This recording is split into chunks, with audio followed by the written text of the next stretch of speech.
75% विवाद खत्म होने पर जयशंकर की सफाई। कहा, मेरा बयान सिर्फ सैनिकों के पीछे हटने पर था, बाकी मुद्दों पर चुनौती बरकरार। भारत के विदेश मंत्री एस जयशंकर ने चीन के साथ 75% विवाद हल होने वाले अपने बयान को लेकर बुधवार को सफाई दी। उन्होंने न्यूयॉर्क में एशिया सोसाइटी पॉलिसी इंस्टीट्यूट में कहा, मैंने ये बात सिर्फ सैनिकों के पीछे हटने के संदर्भ में कही थी। चीन के साथ दूसरे मुद्दों पर अभी भी चुनौती बनी हुई है। उन्होंने कहा, चीन के साथ भारत का इतिहास मुश्किलों से भरा रहा है। जयशंकर ने कहा, चीन के साथ लैग पर हमारा समझौता था, लेकिन उन्होंने साल 2020 में कोरोना महामारी के दौरान कई सैनिकों को तैनात कर समझौते का उल्लंघन किया। इसके बाद आशंका थी कि कोई हादसा होगा और ऐसा हुआ भी। झड़प हुई और दोनों तरफ से लोग हताहत हुए।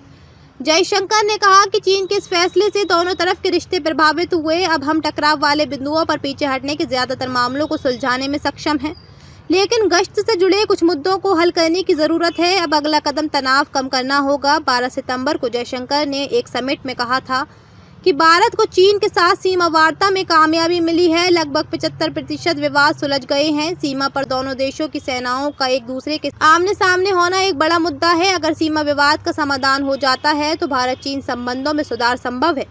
जयशंकर ने कहा था कि 2020 में चीन और भारत के बीच गलवान में हुई झड़प ने दोनों देशों के रिश्तों को बुरी तरह प्रभावित किया है। सीमा पर हिंसा होने के बाद कोई ये नहीं कह सकता कि बाकी रिश्ते इससे प्रभावित नहीं होंगे। इससे पहले भी विदेश मंत्री एस जयशंकर चीन के साथ रिश्तों पर बात कर चुके हैं। चीन ने कहा था, लद्दाख हमारा हिस्सा। चीन ने कश्मीर में आर्टिकल 370 हटने के बाद दिसंबर 2023 में सुप्रीम कोर्ट के फैसले की निंदा की थी। चीन ने कहा था कि इस फैसले का बीजिंग पर कोई फर्क नहीं पड़ता। भारत चीन बॉर्डर का पश्चिमी हिस्सा हमेशा से चीन का रहा है। चीन ने आगे कहा था, हमने कभी भी भारत को एक तरफा और अवैध तौर पर स्थापित केंद्र शासित प्रदेश लद्दाख को मान्यता नहीं दी है। भारतीय सुप्रीम कोर्ट के फैसले से ये सच्चाई नहीं बदल सकती कि सीमा का पश्चिमी हिस्सा चीन का है। लैग पर शांति कायम करने को लेकर बीजिंग में हुई थी बैठक। इससे पहले भारत और चीन के बीच 29 अगस्त को बीजिंग में सीमा मामले को लेकर 31वीं बैठक हुई थी। दोनों देशों ने द्विपक्षीय समझौते और प्रोटोकॉल के मुताबिक सीमा इलाके में शांति कायम करने का फैसला किया था।